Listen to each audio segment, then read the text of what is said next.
Kata Nabi, yang paling ditakuti oleh baginda Nabi Muhammad SAW bukan hanya Dajjal. Kalau Dajjal tu takut, tapi ada yang lebih ditakuti oleh Nabi selain daripada Dajjal. Namanya, kata Nabi, ulama su. Orang alim punya ibadah, seorang alim punya kehebatan. Kehebatan yang dimiliki oleh orang alim adalah yang tertinggi, yang mereka miliki adalah ilmu mereka sendiri. Di dalam hadis yang lain Nabi bilang begini, "Fima ta'allamtal ilma wa qara'tal Qur'an." Buat siapa engkau pelajari ilmu, buat siapa engkau mempelajari ilmu dan membaca Al-Quran. Kata hamba tadi, ta'allamtul ilma fika wa qara'tul Qur'ana fik. Aku mempelajari ilmu dan membaca Al-Quran itu untuk dirimu.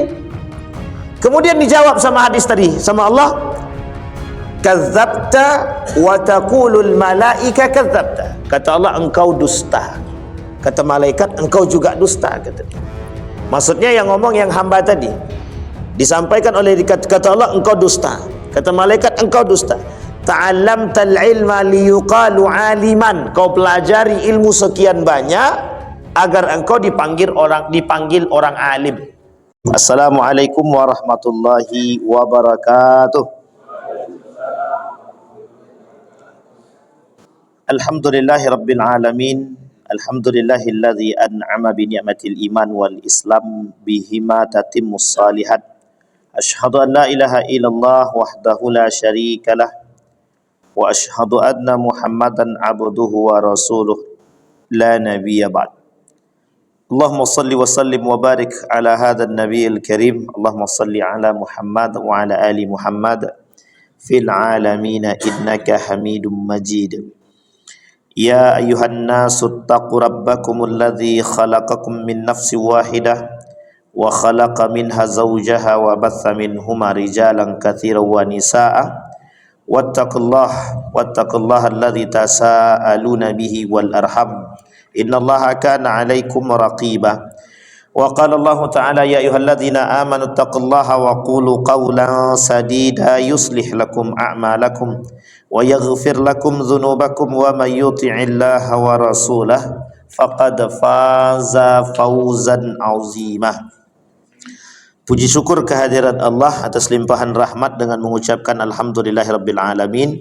Bersalawat kepada Nabi dengan mengucapkan Allahumma salli ala Muhammad wa ala ali Muhammad fil alamin innaka Hamidum Majid.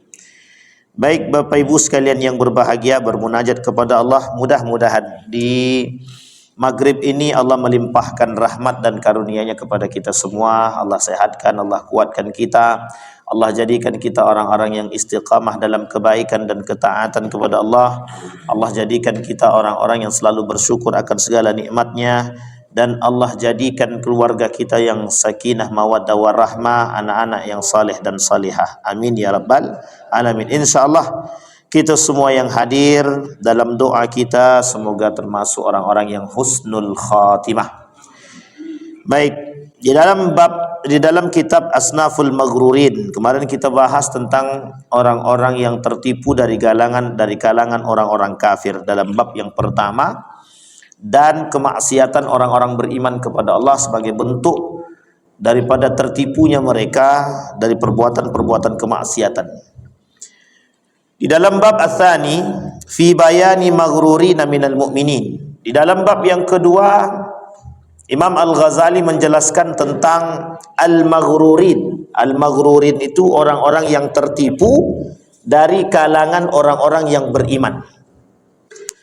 Kalau kemarin kita bahas kafir. Di dalam kafir itu ada orang-orang mukmin yang yusyarikunahum. Orang kafir yang tertipu dengan dunia, yang disebut dengan gharrathumul hayatud dunia, mereka ditipu oleh kenikmatan dunia. Jadi memang orang kafir itu kenikmatannya di dunia, di akhirat dia tidak punya kenikmatan lagi. Kenapa? Karena di akhirat mereka masuk ke dalam neraka jahanam.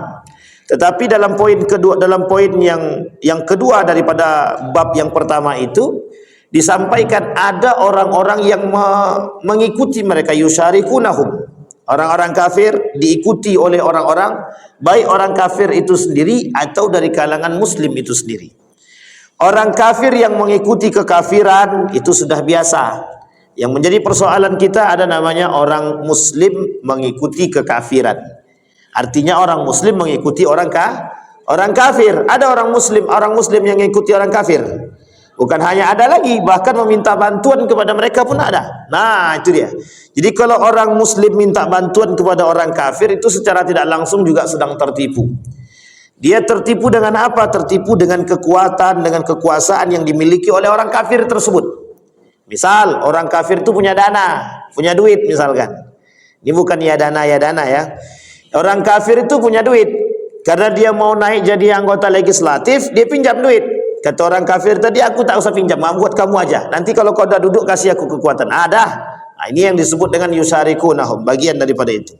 Nah, di dalam bab yang kedua ini, fi bayanil maghrurina minal mu'minin. Sekarang dalam bab yang kedua bukan orang kafir, tapi orang mukmin. Bagaimana tertipunya orang mukmin tersebut? Orang-orang mukmin bisa tertipu. Masalahnya di mana dan bagaimana tertipunya? Kita bahas dalam poin yang pertama, as-sinful awal. Poin yang pertama. Ini langsung berat nih poin pertama nih. Poin yang pertama, orang-orang yang tertipu dari kalangan orang-orang beriman. Yang pertama, al-maghruruna minal ulama. Ulama yang tertipu. Orang-orang yang tertipu dari kalangan ulama. Maksudnya gimana itu? Orang-orang yang tertipu dari kalangan ulama. Bahasa sederhananya, ulama yang tertipu. Ulama yang ditipu. Ditipu oleh apa ulama? Nanti kita lihat. Ada yang ulama yang ditipu oleh dunia. Ada ulama yang ditipu oleh kelezatan, kekuasaan dan lain sebagainya. Al-maghruruna minal ulama minhum man ahmala tafqadul jawarih wa hifdhaha minal ma'asi wa igtarra bi'ilmihi. Di dalam hadis Nabi bilang begini, kata Nabi, inna akhwafa ma akhaf, yang paling aku khawatirkan, kata Nabi, kata Umar bin Khattab, inna akhwafa ma akhafu ala ummati munafiqun alimul lisan. Kata Umar bin Khattab, yang paling ditakuti oleh Nabi di hari akhir itu adalah munafiqun alimul lisan. Orang munafik tapi lisannya cerdas, alim. Atau bahasa lainnya, orang alim cerdas dengan keilmuannya tapi munafik. Sampai di sini bisa dipahami, Pak ya. Di dalam hadis yang lain Nabi bilang begini. Kata Nabi dalam hadis yang lain itu, kata Nabi, yang paling ditakuti oleh baginda Nabi Muhammad SAW bukan hanya Dajjal. Kalau Dajjal itu takut, tapi ada yang lebih ditakuti oleh Nabi selain daripada Dajjal. Namanya, kata Nabi, ulama su. Apa namanya Bapak Ibu? Ulama su. Ada satu buku judulnya, ada namanya ulama ar-rabbani dan ulama id-dunya. Atau bahasa lainnya ulama al-akhirah dan ulama dunia. Ulama akhirat, dia jadikan ilmu dia untuk bisa menggapai keberkahan akhirat. Tapi kalau ulama dunia, bagaimana caranya, kata Imam Nawawi, dia jual ilmunya untuk mendapatkan dunia. Nah, ini dia, nanti kita coba uraikan. Poin pertama, minhum man ahmala, orang-orang yang meremehkan. Apa yang diremehkan oleh dia? Yang diremehkan oleh mereka adalah peringatan-peringatan Allah terhadap apa yang sudah Allah berikan kepada mereka. Misal, seorang alim punya ilmu, seorang alim punya ibadah, seorang alim punya kehebatan. Kehebatan yang dimiliki oleh orang alim adalah yang tertinggi, yang mereka miliki adalah ilmu mereka sendiri. Di dalam hadis yang lain Nabi bilang begini, "Fima ta'allamtal ilma wa qara'tal Qur'an." Buat siapa engkau pelajari ilmu, buat siapa engkau mempelajari ilmu dan membaca Al-Quran, kata hamba tadi, ta'allamtul ilma fika wa qara'tul Qur'ana fik. Aku mempelajari ilmu dan membaca Al-Quran itu untuk dirimu. Kemudian dijawab sama hadis tadi, sama Allah, kadzabta wa taqulul malaika kadzabta. Kata Allah, engkau dusta. Kata malaikat, engkau juga dusta, kata dia. Maksudnya yang ngomong yang hamba tadi. Disampaikan oleh kata Allah, engkau dusta. Kata malaikat, engkau dusta. ta'allamtal ilma liyuqalu aliman. Kau pelajari ilmu sekian banyak agar engkau dipanggil orang alim. Nah, ini dia Bapak Ibu yang dimaksud Bapak Ibu. Ada orang sekarang itu ngaku diri pinter. Anak ini kan ulama, anak ini alim. Jadi jangan kalian menghina saya. Saya ini orang alim. Itu kalau dia bilang begitu tandanya itu nggak alim tuh Pak. Itu mesti tuh. Kalau ada orang alim mengaku diri dia alim itu dia mesti tidak alim tuh. Kalau ada orang baik ngaku baik dia itu mesti tidak baik dia tuh. Aku ini kan orang baik. Itu tidak. Tengok juga pas dia ngomong kayak gitu tengok wajahnya. Mesti ada yang disembunyikan dia tuh. Jadi Bapak Ibu sekalian yang berbahagia, ini penting untuk kita pahami bahwa orang alim itu memang tersandra. Orang alim itu tersandra. Tersandra oleh apa? Oleh dunia. Sehingga mereka ditipu oleh dunia. Kata Nabi dalam hadis tadi, "Fima ta'allamtal ilma ta'allamtul ilma fika." Kata Allah, engkau dusta. Kata malaikat, engkau dusta. Ta'allamtal ilma liyuqalu aliman. Engkau pelajari ilmu itu agar orang memanggil engkau alim. Wa qara'tal Qur'ana liyuqalu qari'an. Kau baca Al-Qur'an, kau pelajari Al-Qur'an, kau hafal Al-Qur'an agar orang-orang memanggil engkau sebagai seorang qari. Nah, sekarang Bapak Ibu boleh lihat, banyak sekali orang yang sekarang tuh pamer bacaan tuh banyak, bukan sedikit. Dibuat-buat pula tuh. Mending kalau enak, kalau sakit telinga dibuat, itu muskilah kita tuh. So bagus-bagusnya. Mungkin itu tadilah ujiannya orang-orang yang memiliki itu memang begitu. Orang kaya diuji dengan keilmuannya, orang berilmu diuji dengan ilmunya. Orang yang rajin ibadah dan taat beribadah diuji dengan ketaatannya itu. Itu kemaksiatan orang beriman. Jadi kemaksiatan orang beriman itu adalah ibadah dia sendiri. Sehingga ketika dia rajin beribadah muncul setan dalam dirinya. Bagaimana? Ini satu cerita unik. Satu ketika Ali bin Abi Thalib itu naik ke atas mimbar melakukan khutbah Jumat. Ketika sedang khutbah Jumat, dia turun. Apa dia kata sama sahabat dia? Bagaimana kau pandang khutbahku tadi? Harapan dia adalah dipuji sama sahabat dia tadi. Apa kata sahabat dia tadi? Kau pengen Allah murka sama dirimu, kata dia. Tak jadi lagi bicara Ali, langsung diam. Tahu apa yang maksudnya? Sahabatnya tahu yang dimaksud oleh Ali itu dia minta pujian. Ali ini meminta pujian kepada sahabat dia. Tapi apa kata sahabat dia? Apa kau pengen Allah murka terhadap dirimu? Artinya apa? Hati-hati dengan pujian. Nah, orang berilmu itu ujiannya adalah pujian itu. Wow, keren. Kata Pak Imam tadi, Ustadz viral kata dia. Itu muskilah itu Pak. Masalah itu.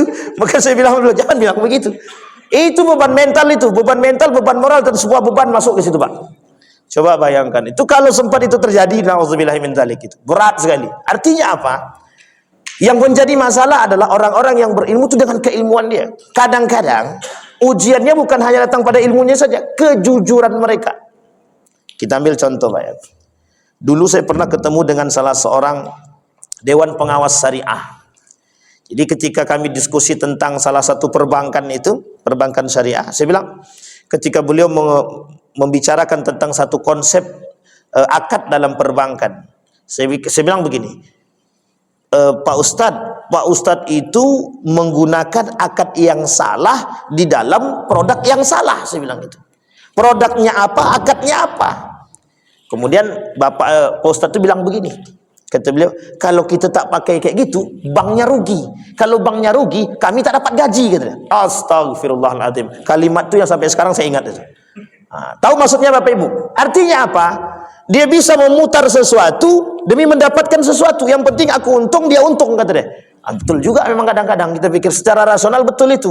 Daripada banknya rugi, dia tak dapat gaji, mending untung dua-duanya, kan gitu. Gaji dapat, bank aman. Tapi kan salah gitu. Tapi kan salah. Nah, ini yang kita maksud. Artinya apa?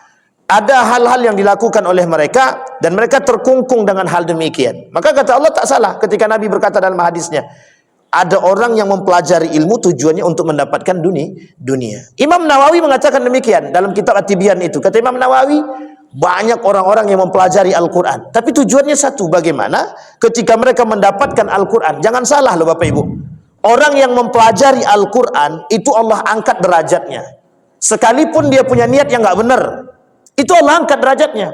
Tapi ingat, kata Imam Nawawi, orang yang mempelajari ilmu Al-Quran, dia akan mendapatkan kemewahan, dia akan mendapatkan penghormatan dari orang. Betul, di situ ujiannya. Ada orang yang dengan penghormatan dan penghargaan tersebut liyusiba minhud dunya, tujuannya untuk mendapatkan dunia. Nah, kita ambil contoh begini. Dulu ada kasus Bapak Ibu yang saya temukan, itu kasus seorang hafiz Quran. Ya, kita sebenarnya ini tidak merendahkan mereka, cuman ini akhlak ya, akhlak. Ada seorang yang mengerti Al-Quran, bagus bacaannya. Satu ketika datang seorang pengurus masjid. Masjid ini masih barulah. Pokoknya masjid ini tidak kaya, biasa-biasa saja. Kemudian dia bilang sama orang yang pandai baca Quran tadi, kami minta Ustadz untuk jadi imam lah di masjid kami selama 1 bulan. Apa kata beliau? Kalau tidak 400.000 satu malam saya tidak mau, kata dia. Saya bilang, wah ini penting juga kalau begini. Besok penceramah pakai gitu semua. Besok kalau tidak 1 juta nggak usah undang, katanya gitu. Ini bahaya. Kalau sempat begitu semua Pak, habis kita. Jadi rontoknya itu akhlak, itu penyebabnya adalah rusak. Rusaknya itu akhlak.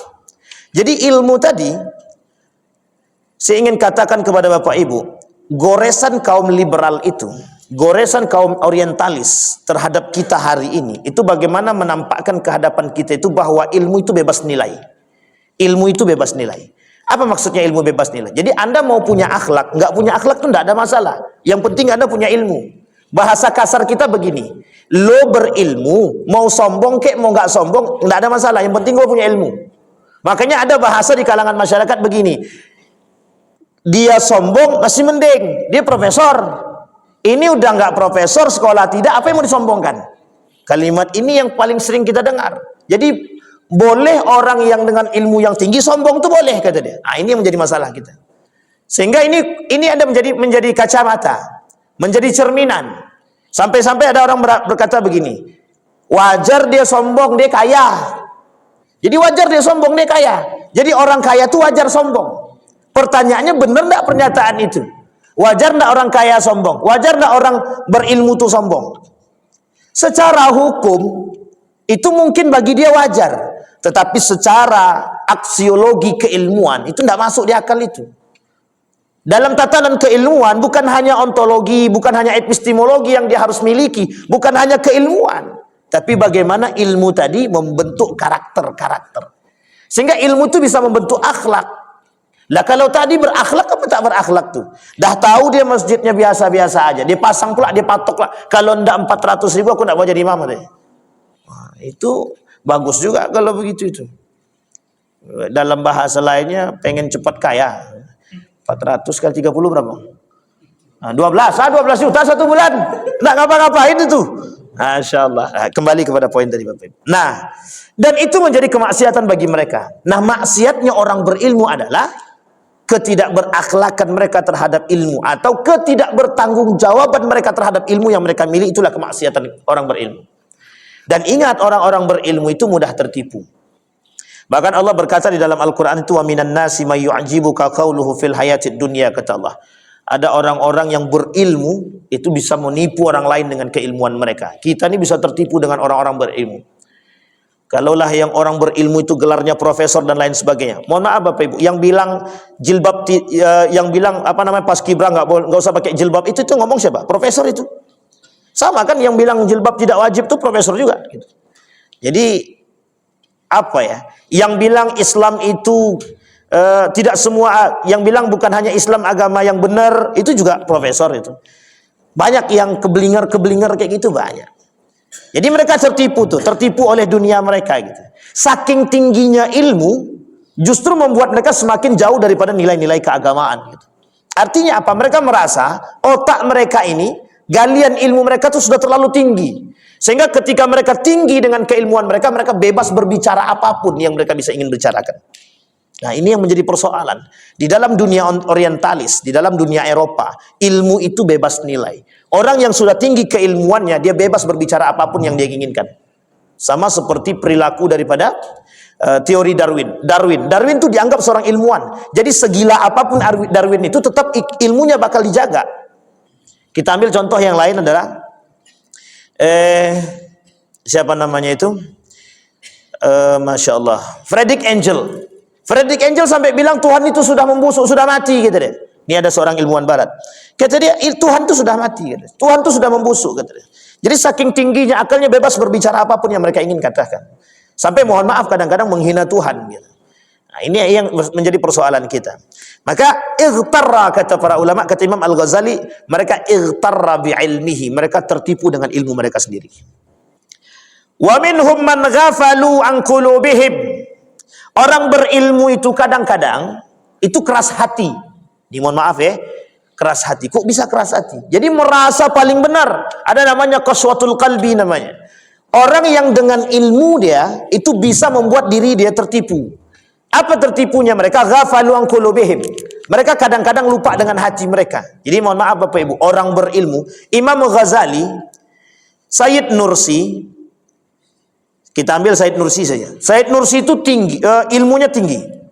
Sayyid Nursi itu ulama Turki yang terkenal, yang baru muncul dan dikenal oleh orang masyarakat Indonesia ketika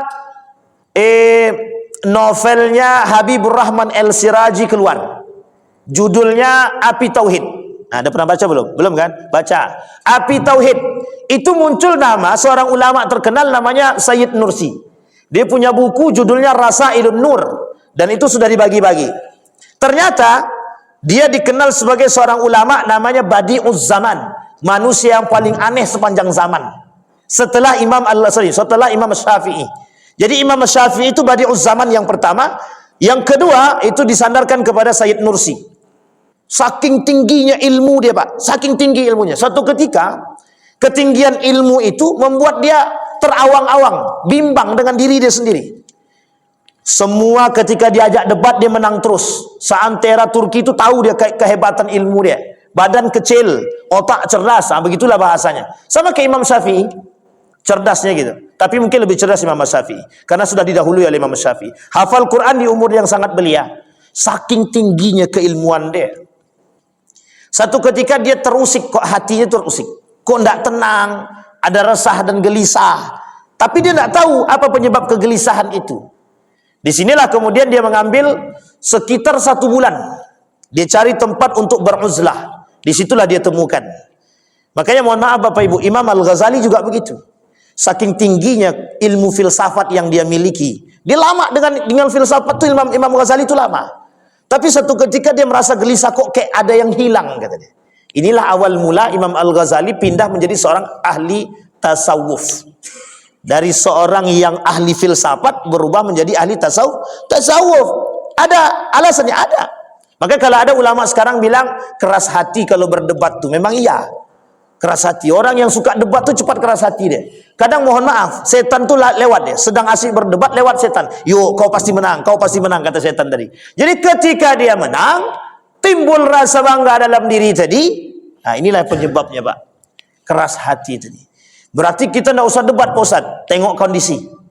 Kalau lawannya, kalau orang itu memang menghina dan mencaci maki dan memang butuh pembuktian, kita lawan.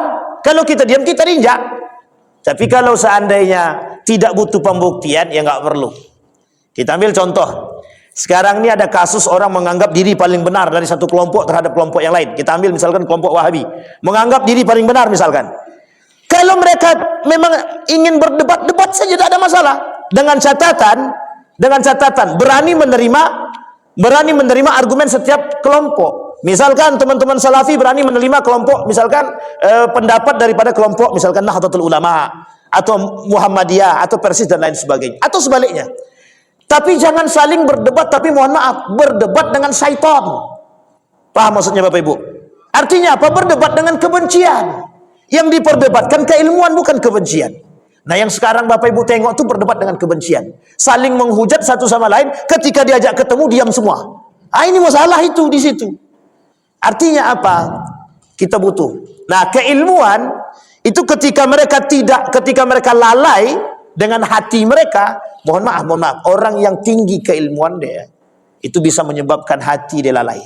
Sehingga mohon maaf, tidak terurus nih hati. Yang terjadi adalah keras hati. Kita ambil contoh. Jangan ada tersinggung ya. Ketika ada seorang ulama, kemudian sudah terkenal misalkan. Itu sulit tuh Pak, untuk diingatkan. Dianggap semua orang yang kecil itu, yang di bawah dia, tidak akan mampu untuk nasihatin dia. Dan dia tak akan mau dengar. Dia akan mau mendengar nasihat dari orang yang di atas dia. Maka orang yang di bawah dia tak mau nasihat. Satu ketika ada seorang ulama, saya lupa nama beliau itu. Ketika beliau keluar dari rumah dengan pakaian sangat megah sekali, sangat megah. Ini kondisi dia. Diceritakan oleh Imam Al-Ghazali. Pakai baju, megah bajunya. Satu ketika ada seekor anjing menggigit baju dia. Seekor anjing menggigit bajunya. Dilalah ketika digigit oleh anjing tersebut, diangkat sama dia. Seolah-olah dia merasa anjing ini kotor. Ternyata Allah tunjukkan keajaiban, anjing itu berbicara. Apa kata anjing tadi? Kau kira dirimu lebih mulia daripada diriku, katanya. Pulang ulama tadi ke rumah menangis, Pak. Coba bayangkan. Jadi mohon maaf Bapak Ibu, kadang saya mengambil contoh begini. Ini saya sebutkan aja nama, tujuannya kita mengambil ibrah. Gus Baha itu ketinggian ilmunya, mohon maaf. Kalau hari ini kita lihat ketinggian ilmunya, itu agak langka manusia seperti ini. Manusia langka yang mengakui keilmuan dia itu bukan hanya sekedar Indonesia, bahkan beliau masuk salah satu pakar tafsir di dunia, itu beliau masuk. Tapi ya begitu kehidupannya gitu. Ya mohon maaf, kita nggak tahu juga orangnya, tapi paling tidak kita dari kasat mata kita bisa melihat bagaimana nggak punya ajudan, motornya begitu-begitu saja. Di Riau ini ada seorang ustadz, da'i, kalau dibilang kondang bukan kondang lagi. Kayaknya semua masjid berebut juga itu untuk cari jadwal beliau gitu. Tapi saya ketemu beliau pertama kali, itu sampai sekarang tidak berubah tuh motornya itu. Mungkin kalau hanya untuk beli mobil, ya kalau mungkin kita perhitungkan sangat mungkin sekali Pak. Tapi beliau tidak mau. Pernah kita tanya, apa alasan beliau tidak mau mengganti motornya? Apa jawaban beliau? Satu saja jawabannya. Takut merusak hati. Coba Pak bayangkan. Artinya apa? Tunggu motornya hancur dulu, atau kalau perlu kita hancurkan motor nih kan, baru dia mungkin beli baru. Itu bahasa kasarnya. Itu ada Pak, dan kita temukan di Riau ini, khususnya di Pekanbaru lah. Tapi itu langka sekali, langka sangat. Yang bahkan kita temukan sebaliknya gitu, dan lain sebagainya. Artinya apa? Mereka sadar akan diri mereka. Kehebatan yang mereka miliki, ilmu yang mereka miliki justru sebenarnya membuat beban, menjadi beban bagi mereka. Sampai seorang ulama bilang begini kepada saya, Pak. Apa kata dia? Ketinggian ilmu itu bukan justru membuat kita semakin tinggi, kata dia. Tapi ketinggian ilmu justru membuat kita semakin rendah di hadapan manusia yang lain. Karena ternyata, mohon maaf, orang berilmu itu tidak akan menganggap diri dia mulia di antara yang lain. Jadi Bapak Ibu, kalau Bapak Ibu lihat ada orang berilmu, terus dia menganggap diri dia lebih mulia daripada kita atau daripada manusia yang lain, berarti sesungguhnya dia tidak berilmu. Itu tolak ukurnya. Iya. Kenapa? Karena orang berilmu tidak mungkin memandang orang lain itu rendah secara akhlaknya. Tapi kalau dia tak punya akhlak yang tadi kita katakan, orang yang tertipu pada poin pertama, orang yang tertipu dengan ilmu mereka. Oh, aku profesor, kau siapa? Ini dia Pak, kesombong yang muncul. Dan saya sudah pernah kena itu Pak.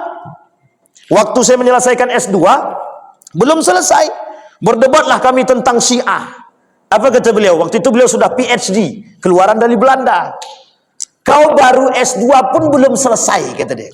Jadi tak usah kau berdebat dengan aku PhD, kata dia. Dalam hati kadang bicara, iya juga, tapi satu sisi kata hati saya sombong banget gitu. Tapi gimana? Kondisinya memang begitu waktu itu. Kita belum selesai S2, dia sudah PhD, sudah S3. Sampai berani berkata demikian. Artinya apa? Mereka tertipu dengan keilmuan mereka. Gitu. Ini yang membuat Imam Al-Ghazali menulis satu buku judulnya Munqidh Minad Dhalal. Kata Imam Al-Ghazali, kapan waktu kita sandingkan Pak. Kita sandingkan, kita bawa bukunya Munqidh Minad Dhalal, selamat daripada kesesatan. Gitu. Salah satunya adalah selamat daripada ilmu yang dimiliki. Imam Al-Ghazali dari ujung dunia sampai ujung manapun gak ada yang gak kenal. Tapi ketinggian ilmu itu yang membuat ketakutan kepada Imam Al-Ghazali. Makanya ulama-ulama dahulu itu mereka takut dengan ketenaran. Ulama-ulama sekarang itu memang mencari ketenaran. Itu muskilah kita hari ini Pak. Kenapa begitu? Itu masalahnya. Sehingga mohon maaf, kalau mereka tidak kuat iman dengan ketenaran itu tadi, ya hancur. Itu yang kita takutkan. Yang kita takutkan sudah tenar dia, bergelar profesor pula, dia tenar dia sudah dikenal di mana-mana. Datang orang entah itu meskipun kenal dulu gitu ya, udah kenal lama, tapi memberikan nasihat tak mau lagi terima. Enggak. Wah gitu dia. Artinya apa? Kesombongan bermuncul, setan itu bermunculan dari berbagai macam segi. Itu kaitannya apa? Hati. Maka butuh kita mempelajari satu sisi Bapak Ibu, ilmu tasawuf itu penting untuk dipelajari, untuk menundukkan. Saya kasih contoh Bapak Ibu. Saya menjadi asisten seorang profesor, namanya Profesor Dr. Haji Yunahar Ilyas. Saya pernah bertanya sama beliau tentang ilmu tasawuf. Salah satu karakter orang-orang sufi itu, kata beliau, dia sering pergi keluar rumah tanpa membawa apapun, tidak membawa apapun. Bahkan mereka tidak bawa nama mereka. Artinya begini, mereka berjalan pakai sendal seperti orang yang tidak dikenal oleh siapapun, keluar dari rumah, naik satu bukit, turun bukit. Ketika mereka lapar, mereka akan ketok pintu rumah orang, seolah-olah dia mengemis. Padahal dia bukan orang pengemis, tapi dia mengemis untuk makan.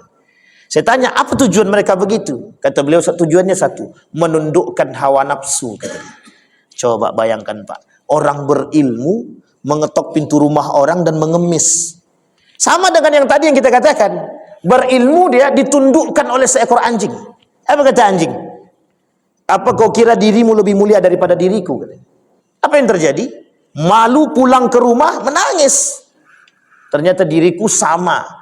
Hanya manusia disandingkan dengan seekor binatang. Makanya mohon maaf Bapak Ibu, di dalam Al-Quran Allah menyebutkan karakter-karakter binatang yang bisa disandingkan dengan manusia jika manusia memiliki sifat seperti binatang tersebut. Ada 7 karakter yang Allah sandingkan. Nah, Bapak Ibu sekalian yang berbahagia. Wa minhum man ghafalu an qulubihim wa ma tahtawi alaihi min sifati zamimatin. Kemudian yang ketiga, wa minhum man dakhalahul ujub bi nafsihi. Nah, ini dia Pak. Poin ketiga masuk lagi. Ulama yang tertipu itu di dalam diri mereka muncul sifat ujub. Ujub. Apa itu ujub? Allah sampaikan, Nabi sampaikan dalam hadisnya begini. Thalathun muhlikat, kata Nabi. 3 yang menghancurkan umat manusia. Yang pertama kata Nabi yang menghancurkan umat manusia itu yang nomor 1, hawa muttaba. Orang yang memperturutkan hawa nafsu. Kita tidak bahas itunya. Yang kedua kata Nabi, syuhud muta. Bakhil, pelit. Kalau bahasa lainnya pekedut. Apa ya, betul ya? Pekedut pula. Kedekut. Kalau bahasa lain bukan bahlul, loki, sampilia. Itulah pokoknya. Kan itu. Bahasa Jawanya apa ya? Apa? Pedit. Itulah pokoknya. Bahlil bukan. Itu lain. Itu lain kalimat. Apa namanya itu? Bakhil, bukan bahlil, bakhil itu suhun sama. Tapi yang ketiga kata Nabi, ijabur rajul binafsihi. Orang yang suka membanggakan diri dia sendiri. Ini Bapak Ibu poinnya pentingnya. Orang yang membanggakan diri sendiri. Jadi kalau Bapak Ibu pengen lihat ada orang yang suka membanggakan diri dia sendiri, tengok dari cara dia berbicara. Ketika dia tersenyum membicarakan diri dia, itu masuk dalam poin itu, Pak. Atau mohon maaf, berkali-kali dia mengulang apa kata dia? Maaf, bukan saya mendirikan saya, maaf. Itu bagian tuh Pak. Serius saya katakan, karena mohon maaf, hati ini sulit Pak, sulit sekali untuk melihat itu sulit. Sampai kata Ibnu Athaillah begini, ada orang menyembunyikan diri dia agar orang tidak kenal, itu pun masuk dalam kategori riya. Coba, misal. Dia sembunyikan diri dia dari seorang yang alim dengan cara mencuri. Pada abad ke-17 itu ada namanya Faid Kasani, seorang wali, dianggap wali pada abad ke-7 itu namanya Faid Kasani. Orang tahu nih orang berilmu, dia pintar, alim, soleh. Tapi mohon maaf, apa yang dia lakukan? Mencuri, maling mangga. Dia maling mangga rumah orang. Apa kata masyarakat? Semakin kau maling, semakin kami tahu kalau kau wali gitu. Itu tak juga kalau kayak gitu, untung walinya kalau gitu. Tapi mohon maaf Bapak Ibu, banyak cara yang mereka lakukan untuk menundukkan hawa nafsu itu banyak. Karena memang tidak ada satupun manusia di antara kita hari ini itu yang tidak sama sekali suka dengan pujian itu. Bahkan mohon maaf, kita lebih berharap pujian daripada caci maki. Sekarang saya tanya yang hadir di sini, siapa yang hidupnya pengen sekali dicaci dan dimaki? Tidak ada tuh Pak. Aku lebih senang dihina Pak Ustaz daripada dipuji katanya. Kalau ada itu kita lihat tuh orang itu. Perlu kita tuntut ilmunya itu Pak. Kenapa demikian? Karena hampir jarang orang sekarang itu mohon maaf menerima kritikan. Kita senang dipuji tapi kita tak senang dikritik. Coba perhatikan. Baru dikritik, satu kita kritik, 100 balik kritik balik, Pak. Artinya apa? Pembenarannya 100, kritiknya cuma 1. Tapi coba kembalikan. Kita puji, 1000 kali kita puji, 100.000 dia akan memuji diri dia sendiri lagi. Keluar semua kalimat tuh. Nah, inilah yang kemudian terjadi, Bapak Ibu. Maka Imam Ali itu pernah berkata begini, penyebab kehancuran orang berilmu itu apa? Pujian, kata dia. Kata dia pujian. Sampai berani sampai Ali bin Abi Thalib pernah berkata begini, ad-dunya yaghurruk. Imam Syafi'i bilang ad-dunya yaghurruk, kata dia. Dunia itu menipu, kata dia. Yang membuat manusia, ada buku judulnya Tanyalah Aku Sebelum Engkau Kehilangan Aku, Ali bin Abi Thalib, meskipun oleh sebagian orang dikatakan ini tulisan daripada orang Syiah, tapi ada baiknya kita mempelajari poin penting daripada tulisan itu. Tanyalah Aku Sebelum Engkau Kehilangan Aku. Cari bukunya, Bapak Ibu. Itu bagus. Yang kedua, hikmah atau kebijaksanaan Ali bin Abi Thalib. Di dalam buku itu, di dalam tulisan itu, Ali bin Abi Thalib berkata begini, yang membuat manusia hancur itu apa? Pujian. Kenapa? Karena hampir tidak ada manusia yang tidak senang dengan pujian. Bahkan setingkat Ali bin Abi Thalib itu membutuhkan pujian dan sangat senang dipuji. Makanya Bapak Ibu, kita ini termasuk bagian daripada itu. Kita sangat senang dipuji, tapi kita tak mau dikritik. Padahal lebih banyak salah daripada benar. Kita tak mau dikritik. Apalagi orang yang punya derajat tinggi. Makanya mohon maaf kalau S1 mengkritik profesor, itu bukan makomnya, kata mereka. Jangankan profesor, S1 mengkritik S2 belum makomnya. S1 mengkritik S3 belum apa lagi. S1 mengkritik profesor makin gak nyambung, Pak, kata dia. Nah, coba bayangkan. Padahal di dalam Islam itu mengkritik itu, kita ambil contoh. Seorang raja Harun ar-Rasyid dikritik oleh siapa? Orang gila. Raja Harun ar-Rasyid dalam kitab Al-Uqala Al-Majanin. Raja Harun ar-Rasyid dikritik oleh orang gila. Sampai bilang Harun ar-Rasyid bilang begini, yang gila itu dirimu, kata dia. Tapi kemudian orang gila itu bilang, aku bertanya kepada semua orang yang ada di sini, kata dia. Yang di dalam, dia di kuburan itu, ditanyanya sama orang-orang yang ada di kuburan, yang dulu punya jabatan, punya kekuasaan. Loh, mana kekuasaanmu, kata dia. Dia keliling kubur, dia tanya satu-satu. Nggak ada yang jawab, kata dia. Nggak ada yang bawa sama dia. Kata Harun ar-Rasyid, berarti ente gila, kata dia. Kemudian ditembak balik sama dia. Orang gila nembak Harun ar-Rasyid. Apa kata orang gila tadi?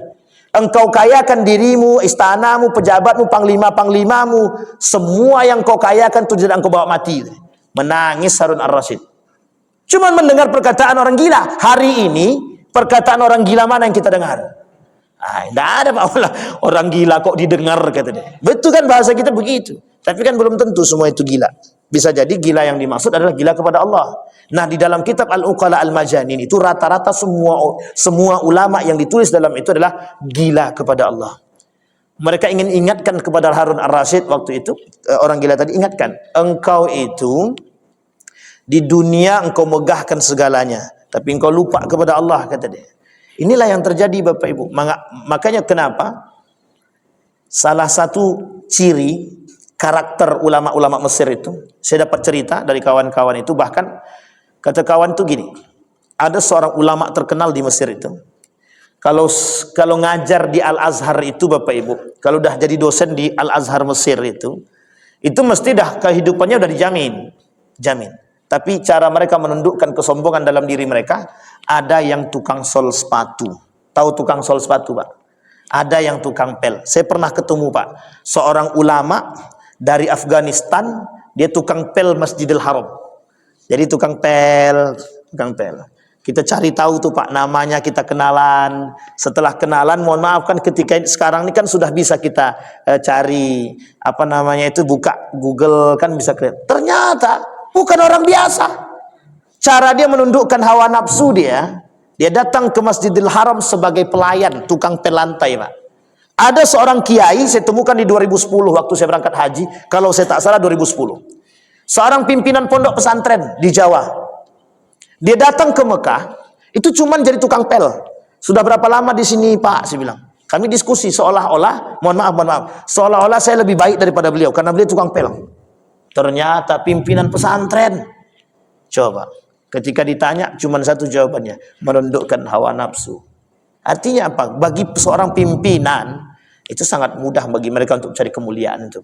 Kalau mereka mau dipanggil itu, dihormati, sangat mudah sekali. Tapi mengapa mereka tidak lakukan? Karena berat Pak, pertanggungjawabannya berat. Nah, ini yang kemudian harus kita tanamkan. Maka mohon maaf Bapak Ibu, karena memang Nabi berkata begitu, kata Nabi. Kelak orang berilmu itu diangkat. Yurfa'ul ilmu wa yathbutul jahlu, kata Nabi. Jadi ilmu itu diangkat. Yang tersisa itu kebodohan. Kebodohan sini banyak maknanya Pak. Orang berilmu tapi tak berakhlak itu kategorinya bodoh juga. Atau orang yang bodoh beneran. Jadi orang yang bodoh beneran itu bagaimana? Ya memang tidak berilmu. Tapi poin yang ketiga, ada orang tidak berilmu tapi mengaku berilmu. Ini yang paling berbahaya Pak. Berilmu tapi tidak berilmu tapi mengaku berilmu. Baik, itu poin yang ketiga. Wa minhum man dakhalahul ujub bi nafsihi. Mereka yang suka, yang masuk sifat ujub ke dalam diri mereka sampai-sampai mereka lupa dengan diri mereka dan mereka selalu membangga-banggakan diri. Oh tenang. Itu selesai.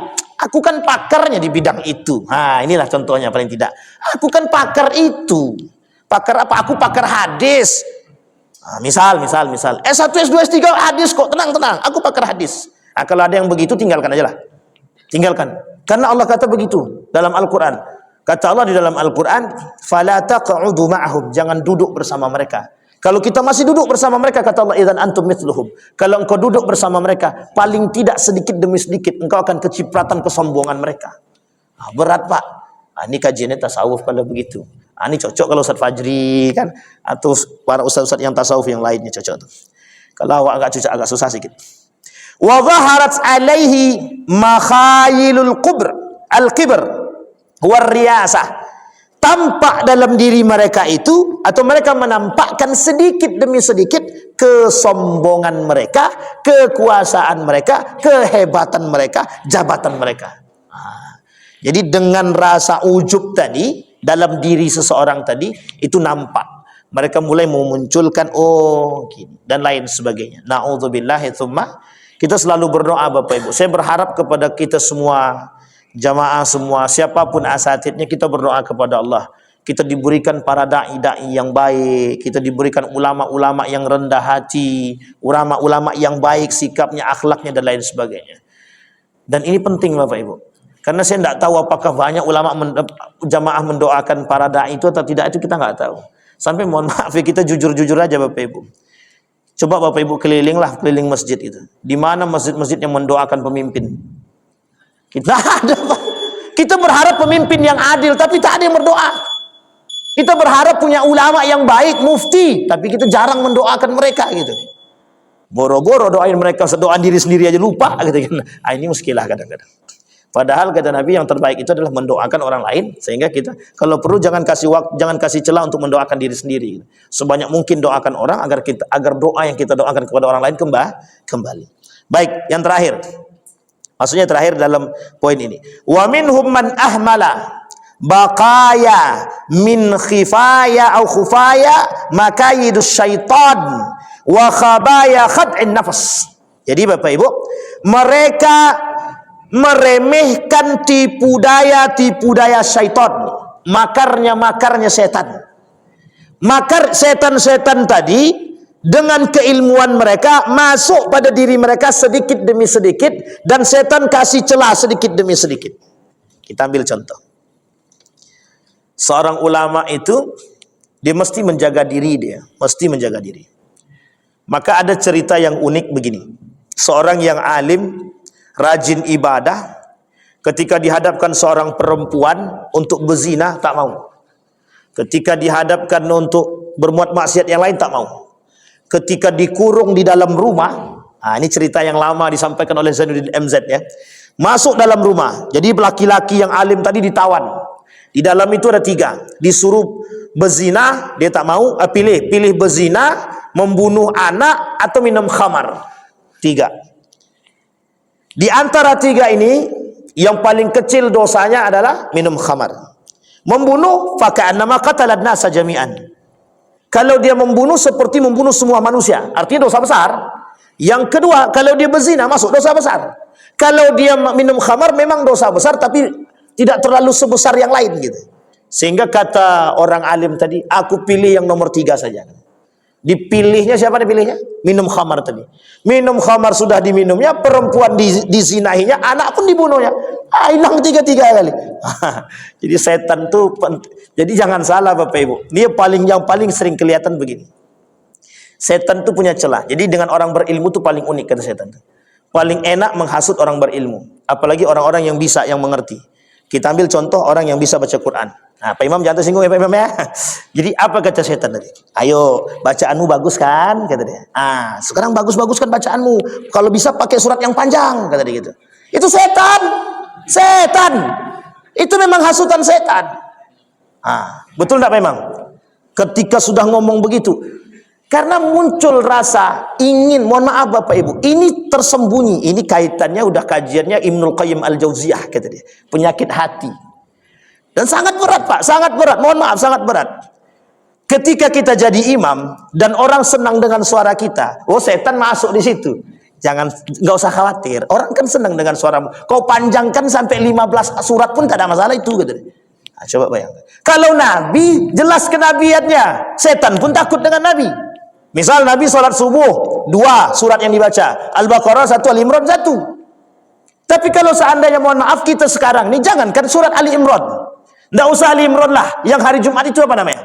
Surat Sajadah. Itu dah sakit jempol kita Pak. Ini perlu dipahami, surat Sajadah itu tidak wajib dibaca, tidak wajib, sunnah.